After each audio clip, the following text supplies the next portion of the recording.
नमस्कार साथियों, आज हम आपको बताएंगे कि जो राजा अकबर था, बादशाह अकबर था, वो महान था या शैतान था। तो आज दिल थाम के बैठिए और अगर आप हमारे चैनल पर नए हैं तो चैनल को सब्सक्राइब करना ना भूलें। अकबर महान था या शैतान था, ये बड़ी चर्चा का विषय है। तो दोस्तों, आपको हम पूर्णतः बताएंगे। अगर आप वीडियो को एंड तक देखेंगे तो ही आपके समझ में आएगा।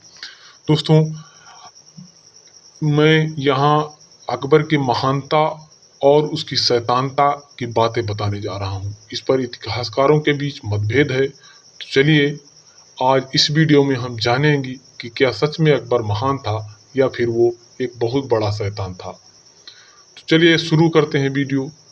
मैं यहाँ आपको अकबर के लिए किए गए कुछ अच्छे काम और कुछ बुरे कामों के बारे में बताता हूँ, जिसे सुनने के बाद आप खुद फैसला कर पाएंगे कि अकबर महान था या शैतान था।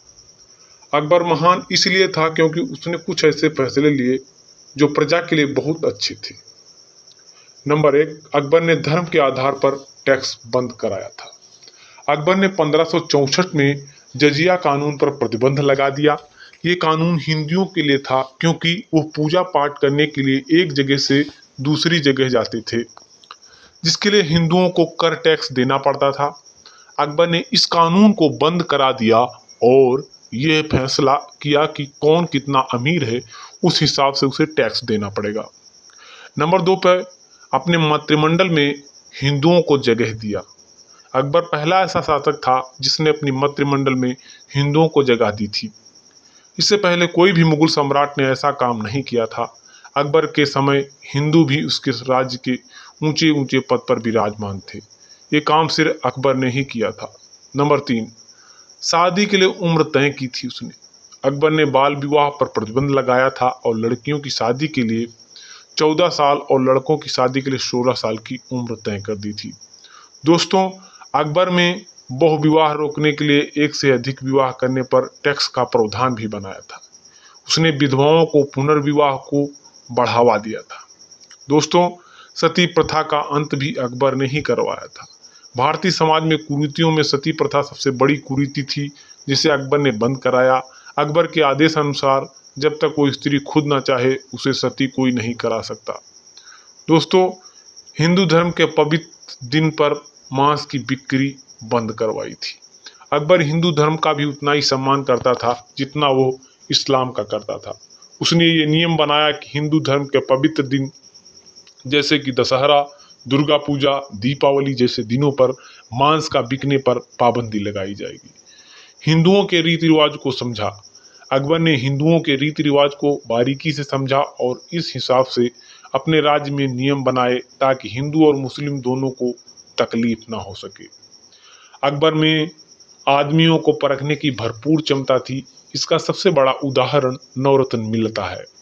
अकबर ने अपने दरबार में 9 अपने अपने कार्य क्षेत्र में महारत हासिल किए हुए लोगों की टीम बनाई थी, जिसे नवरत्न कहा जाता था, जिसमें कई हिंदू भी शामिल थे।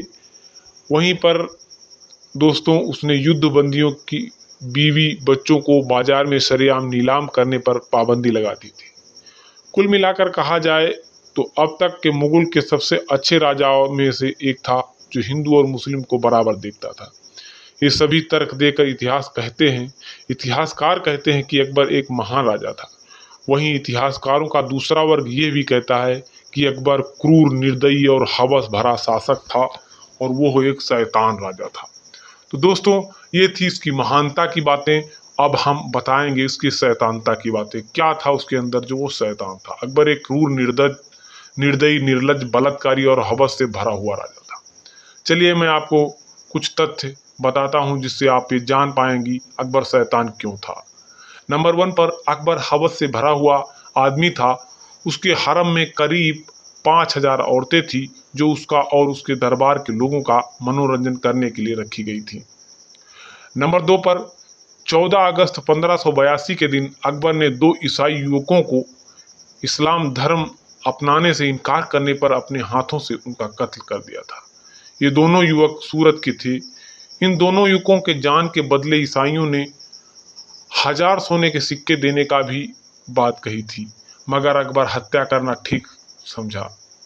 1587 में अकबर ने एक नियम निकाला जिसमें जो व्यक्ति अकबर से मिलना चाहता है वो अपनी उम्र जितना मुद्रा देना पड़ेगा, तभी वो अकबर से मिल पाएगा। दोस्तों, वहीं इतिहासकार कहते हैं कि अकबर ने सती प्रथा बंद कराया था, तो वहीं दूसरे इतिहासकारों का कहना है कि जो ये कहता है कि अकबर ने सती प्रथा बंद करवाई थी ताकि वे युद्ध में मारे गए राजाओं की सुंदर पत्नियों को अपने हरम में डाल सके। अकबर औरतों के भेष में मीना बाजार जाता था और जो औरतें उसे पसंद आ जाती थी उसके सैनिकों से उठवा कर अपने हरम में डाल देता था। दोस्तों, अकबर ने बैरम खान के साथ बहुत बड़ी गद्दारी की थी। बैरम खान ने अकबर को हर समय दुश्मनों से बचाया। बदले में अकबर उस पर देशद्रोह का आरोप लगाकर उसे अपनी बची हुई जिंदगी मक्का मदीना में गुजारने का हुक्म दे दिया। उसकी नज़र बैरम खान के सुंदर पत्नी पर थी, इसलिए उसने ऐसा किया। दोस्तों, इतिहास में ऐसा लिखा गया है कि अकबर को देवी आते थे, मगर सच तो ये है कि उसे मिर्गी के दौरे आते थे। नंबर 8, अकबर ने हिंदू राजाओं को हराने के बाद उसकी बहु बेटियों से विवाह किया और बदले में उनके राज्य वापस कर देता था। दोस्तों, इस तरह उसने अपने हरम में सैकड़ों हिंदू औरतों को रखा था। यही सब बातों की वजह से अकबर को महान नहीं माना जाता है। अब आप ही फैसला करें कि ये कमेंट में बताएं कि ये महान था या शैतान था। दोस्तों, कहानी